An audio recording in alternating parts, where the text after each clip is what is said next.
It took exactly 8 minutes and 17 seconds. 8 minutes for a former bartender from the Bronx to systematically dismantle one of the most powerful financial figures in America. 8 minutes for Treasury Secretary Scott Bessent to go from confident Wall Street tightened to a man visibly sweating under congressional lights, fumbling for answers that wouldn't come. 8 minutes that would expose what might be the largest financial corruption scheme in modern American history. What Alexandria Ocasio-Cortez revealed that morning in March 2025 wasn't just a smoking gun. It was an entire arsenal of evidence showing how $2.3 billion in taxpayer money had mysteriously vanished into a web of shell companies, all connected to major Trump campaign donors. And the man responsible for overseeing America's financial system had no explanation. None. But this story doesn't begin in that hearing room. It begins 6 weeks earlier. In a cramped congressional office in the Longworth House office building, where a junior staffer named Marcus Chen was about to stumble upon something that would change everything. February 3rd, 2025, 11:47 p.m. Marcus Chen had been working for Congresswoman Ocasio-Cortez's office for only 8 months. But he'd already learned that the most interesting discoveries happened after midnight, when the phones stopped ringing and the hallways fell silent. Tonight, he was deep into Treasury Department budget documents, the kind of dense, bureaucratic paperwork that would put most people to sleep within minutes. But Marcus wasn't most people. With a degree in forensic accounting from Columbia and 3 years at the SEC before joining AOC's team, he knew how to read between the lines of government financial statements. And tonight, those lines were telling a very disturbing story. "Wait," he muttered, his finger tracing a column of numbers on his screen. "That doesn't add up." The Treasury Department's quarterly report showed $2.3 billion allocated to something called the Financial Systems Modernization Initiative. It sounded boring, bureaucratic, exactly the kind of program that would sail through oversight without a second glance. Except Marcus noticed something odd. The money had been dispersed to a single contractor, a company called Stratton Financial Solutions, in one massive payment. No competitive bidding. No phased rollout. Just $2.3 billion was transferred in a single day. Marcus opened a new tab and searched for Stratton Financial Solutions. What he found made his hands freeze over the keyboard. The company had been incorporated in Delaware just 4 months before receiving the contract. Its listed address was a UPS store in Wilmington. It had no website, no public-facing business operations, no previous government contracts. For all practical purposes, Stratton Financial Solutions didn't exist before someone handed it $2.3 billion in taxpayer money. His heart racing. Marcus began digging deeper. Corporate filings in Delaware were notoriously opaque, but he'd learned some tricks during his SEC days. He traced the company's registered agent to a law firm that specialized in setting up anonymous corporate structures. From there, he followed a trail of subsidiary companies, each one layered on top of the other like Russian nesting dolls designed to hide something. At 2:34 a.m., Marcus found it. Buried in a third-tier subsidiary filing was a list of beneficial owners, the real people behind the corporate veil. And 3 of those names made his blood run cold. Stephen Wynn, casino magnate. Trump campaign donor, $15 million contributed in 2024, Harold Hamm. Oil executive, Trump inaugural committee chair, $22 million in documented political contributions, Jeffrey Palmer. Real estate developer, personal friend of the Trump family, $8 million to Trump-aligned PACs. Marcus sat back in his chair, his mind racing. The Treasury Secretary, appointed by Trump to oversee the nation's finances, had approved $2.3 billion Australian dollars no-bid contract to a shell company, secretly owned by 3 of Trump's biggest donors. This wasn't just questionable. This was potentially criminal. He picked up his phone and called his boss, despite the hour. AOC answered on the second ring. She was known for working even later than her staff, Congresswoman Marcus said, his voice tight with excitement and fear. "I think I just found something that's going to blow up the Treasury Department." Over the next 6 weeks, AOC's team worked in absolute secrecy. They couldn't risk a leak. If Bessent or anyone at Treasury got wind of their investigation, documents would disappear, witnesses would clam up, and the entire case could collapse. Marcus led a team of 3 other staffers, working around the clock to build an airtight case. They subpoenaed bank records through friendly channels and state attorney general offices. They tracked wire transfers through international banking systems. They identified the exact dates when money flowed from Treasury to Stratton Financial Solutions, and then from Stratton to a dozen other companies. Each one somehow connected back to Wynn, Hamm, or Palmer. But AOC knew that evidence alone wouldn't be enough. Congressional hearings were theater as much as oversight. She needed to present her case in a way that would capture public attention and force accountability. She'd spent 5 years in Congress mastering the art of the viral hearing moment, the perfectly crafted question. The damning piece of evidence revealed at exactly the right moment. The witness caught in an obvious lie. She'd done it to pharmaceutical executives, 2 tech CEOs, 2 bank presidents. But taking down a Treasury secretary was different. Bessent wasn't some corporate suit she could browbeat with populist rhetoric. He was a former hedge fund manager worth an estimated $600 million. A sophisticated financial operator who'd spent decades navigating high-stakes negotiations. He would be prepared, lawyered up, and confident in his ability to deflect. That's why AOC decided she needed more than documents. She needed a witness. Through a contact at the Government Accountability Office, her team learned about Jennifer Walsh, a career Treasury Department employee who'd worked on the Stratton contract. Walsh had 23 years of government service, an impeccable record, and according to sources, serious concerns about how the contract had been approved, but she was terrified of retaliation. AOC met with Walsh personally. In a secure location away from Capitol Hill, what Walsh told her was even worse than the documents suggested. They didn't even pretend to follow procedure, Walsh said, her hands shaking as she held a cup of coffee. Secretary Bessent personally intervened to fast-track the contract. He told us it was a national security priority, that we couldn't waste time with competitive bidding. When I raised concerns about the company's lack of track record, I was told to stay in my lane. Do you have documentation? AOC asked. Walsh pulled out a folder containing internal emails, meeting notes, and a memo she'd written to her supervisor outlining her concerns. It was a prosecutorial goldmine. Why are you coming forward now? Walsh asked gently. Walsh's eyes filled with tears. Because this isn't what I signed up for. I spent 2 decades serving my country, trying to make sure taxpayer money was spent responsibly. And now I'm watching the Treasury Secretary hand billions to his friends while threatening anyone who asks questions. Someone has to stop this. AOC reached across the table and squeezed Walsh's hand. We will. I promise you, we will. March 15, 2025. House Financial Services Committee. Room 2128. Rayburn House Office Building. The hearing room was packed beyond capacity. Every seat was filled with people standing 3 deep along the back wall. The press gallery held more than 150 journalists, many of whom had heard whispers that something big was coming. Cable networks had cleared their morning schedules to broadcast live. On social media, #Treasury hearing was already trending. Despite the fact that nothing had happened yet, Secretary Scott Bessent entered at 9:47 a.m. Flanked by a phalanx of Treasury lawyers and communications staff, at 64 years old, Bessent carried himself with the supreme confidence of a man who'd made billions in the financial markets and thought he was smarter than everyone else in the room. His silver hair was perfectly styled, his custom suit probably cost more than most Americans made in a month, and his expression conveyed mild irritation at having to explain himself to elected officials. He'd testified before Congress dozens of times in his 8 months as Treasury Secretary. It had always gone the same way. Republican members asked friendly questions that let him tout the administration's economic policies. Democratic members asked pointed questions that he deflected with technical jargon. And everyone went home feeling like they'd done their jobs. Today, he expected nothing different.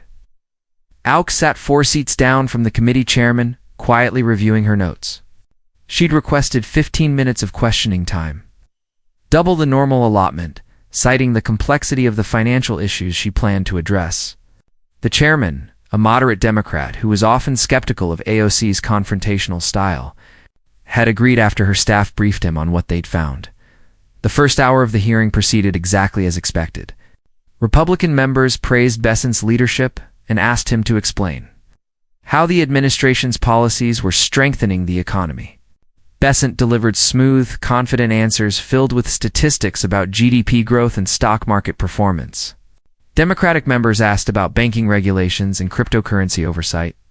Bessent deflected, promising to get back to them with detailed responses then. Exactly 11:03 a.m.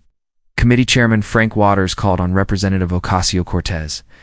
The room seemed to shift. Reporters leaned forward. Camera operators zoomed in. Political staffers stopped scrolling through their phones. Something in AOC's body language, the way she arranged her documents, the intensity in her eyes signaled that this wasn't going to be routine. Secretary Bessent, she began, her voice measured and calm. I'd like to discuss the Financial Systems Modernization Initiative. Bessent nodded, his expression unchanged. Of course, Congresswoman, according to Treasury Department records, this initiative received $2.3 billion in funding in fiscal year 2025. Is that correct? That sounds approximately right, yes. And that entire $2.3 billion was awarded to a single contractor called Stratton Financial Solutions through a no-bid contract. Is that also correct? Bessent shifted slightly in his seat. The contract was awarded through an emergency procurement process due to urgent national security concerns regarding our financial infrastructure. AOC smiled, but it didn't reach her eyes. National security concerns.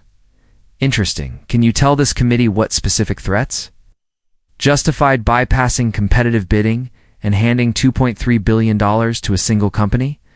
Congresswoman, some of those details are classified. Some of them.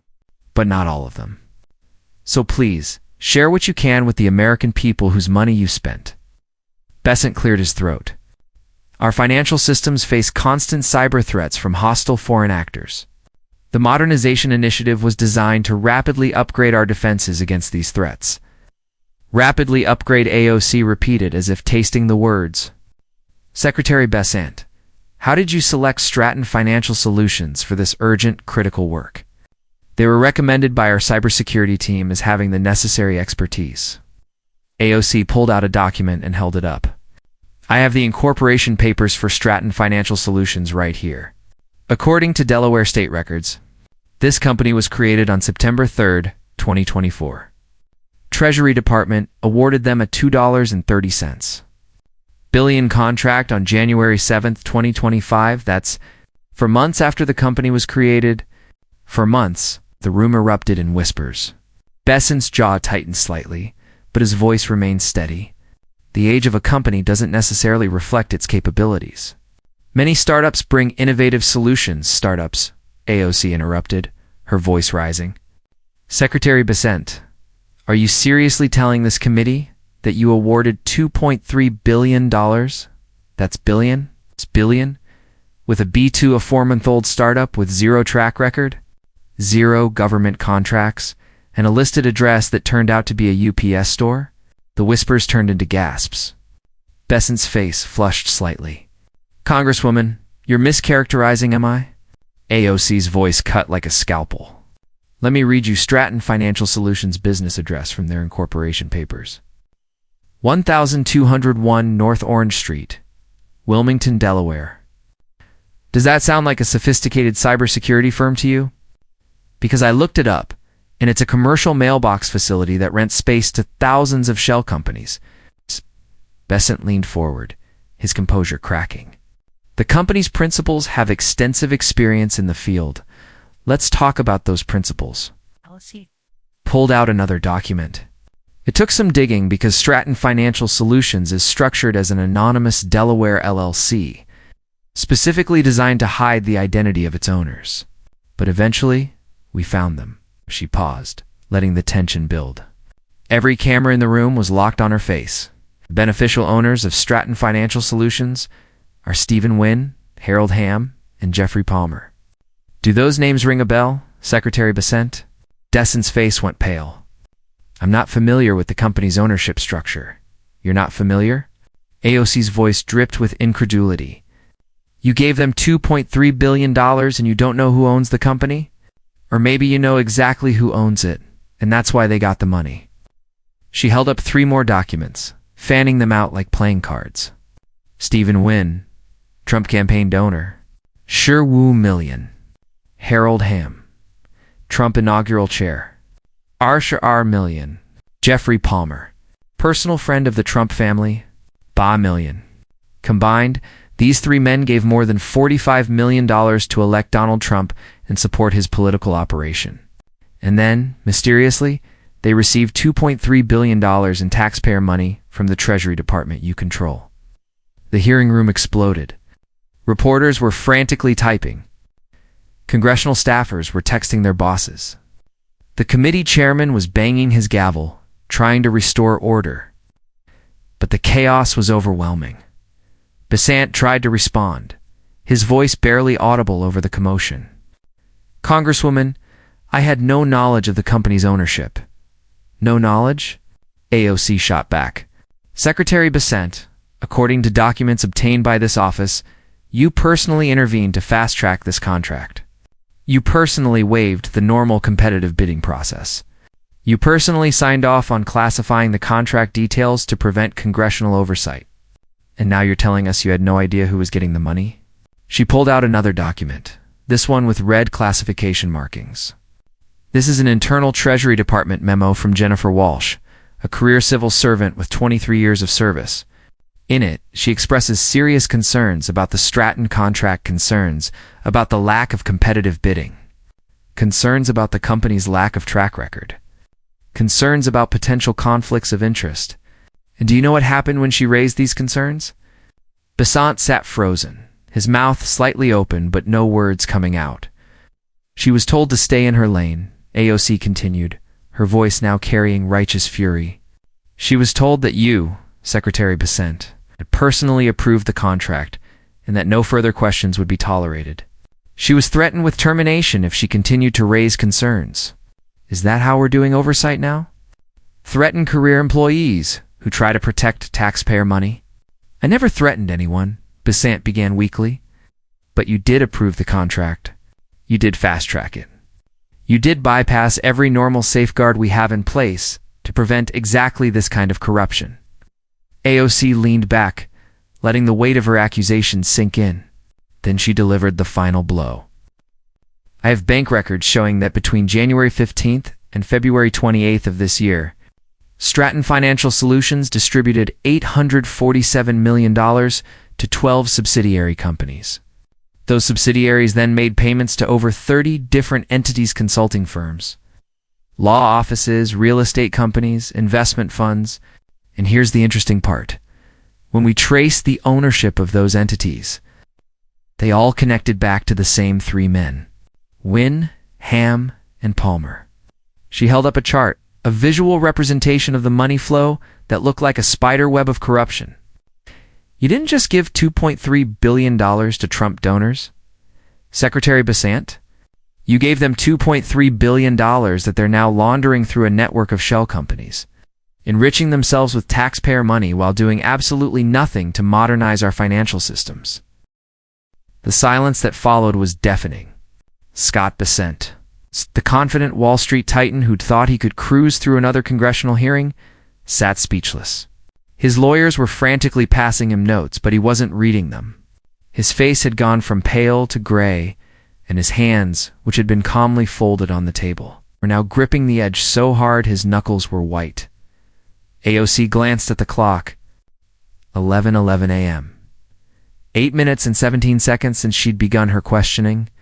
8 minutes that had just destroyed a cabinet secretary's career and exposed, what might be the largest financial corruption scandal in American history. I have no further questions, she said quietly. But I do have a recommendation, Mr. Chairman. I move that this committee immediately refer this matter to the Department of Justice for criminal investigation, and that we subpoena all documents related to the Stratton Financial Solutions contract. The chairman, still looking stunned, nodded. So ordered. Within 30 minutes, video clips of AOC's questioning had been viewed more than 50 million times across social media platforms. Within 2 hours, every major news network had broken into regular programming with breaking news. Treasury Secretary accused of corruption. Within 4 hours, 3 Republican senators had called for Bessent's resignation. By evening, the story had grown beyond even what AOC's team had uncovered. Investigative journalists, following the leads she'd provided, discovered that the 12 subsidiary companies Stratton had paid weren't just shell companies. They were part of an even larger network involving foreign banks, offshore accounts, and possible money laundering schemes that crossed international borders. The Justice Department, under intense public pressure, announced a criminal investigation by 8 p.m. The FBI raided Stratton Financial Solutions' supposed offices, which turned out to be empty, and began interviewing Treasury Department employees. Jennifer Walsh, the whistleblower, was placed under federal protection after receiving threatening phone calls at his Mar-a-Lago resort in Florida. President Trump was reportedly furious. According to sources who spoke to the press on condition of anonymity, Trump spent an hour on the phone with Bessent, demanding to know how he'd fucked up so badly and why he hadn't been smart enough to hide it better. By midnight, Trump had posted on Truth Social, "Scott Bessent is a good man being destroyed by the radical left witch hunt. AOC should focus on her own district instead of making up conspiracy theories." But the evidence was too strong for even Trump's most loyal defenders to dismiss. Conservative media figures who normally attacked AOC found themselves in the uncomfortable position of having to acknowledge that her accusations appeared credible.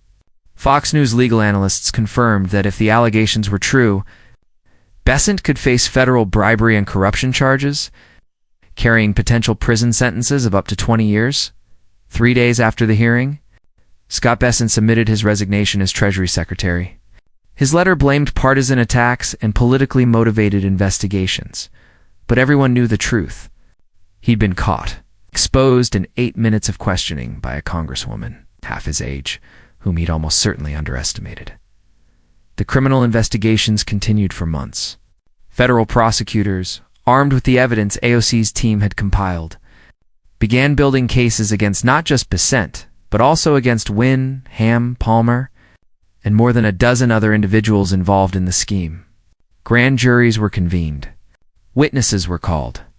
The full scope of the corruption began to emerge. It was even worse than anyone had initially suspected.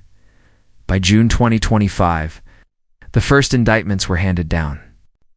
Bessent was charged with conspiracy to commit fraud, bribery, and obstruction of justice. Wynn, Hamm, and Palmer were charged as co-conspirators. The case, formally titled United States v. Bessent et.al., became the most high-profile corruption trial since Watergate for AOC. The moment solidified her reputation as one of Congress's most effective oversight officials. Critics who dismissed her as all talk and no substance found themselves forced to acknowledge that she'd accomplished what few members of Congress ever do. She'd exposed genuine corruption, held powerful people accountable, used her platform to defend American taxpayers against those who would rob them. In interviews after the hearing, she was characteristically direct. "This isn't about me," she told reporters. "This is about whether we're going to be a country where wealthy political donors can literally buy government contracts with taxpayer money, or whether we're going to be a country where everyone follows the same rules. For 8 minutes today, we chose the latter. Now we have to make sure that choice sticks." The Treasury Department underwent a complete overhaul of its contracting procedures. New safeguards were implemented to prevent single-source contracts above a certain threshold. Whistleblower protections were strengthened. And perhaps most importantly, a message was sent to every current and future government official: corruption will be exposed, no matter how carefully you think you've hidden it. Jennifer Walsh, the Treasury Department whistleblower who'd risked her career to come forward, was hailed as a hero. Congress passed a resolution honoring her service, and she received the John F. Kennedy Profile and Courage Award. In her acceptance speech, she thanked AOC for having the courage to ask the questions everyone else was afraid to ask. As for the dollar, $2.3 billion, the federal government filed civil suits to recover the money through asset seizures, plea agreements, and court judgments. They eventually recovered approximately $1.8 billion. The remaining $500 million was lost hidden in offshore accounts, spent on luxuries, or simply impossible to trace through the labyrinth of shell companies. But the real cost wasn't measured in dollars.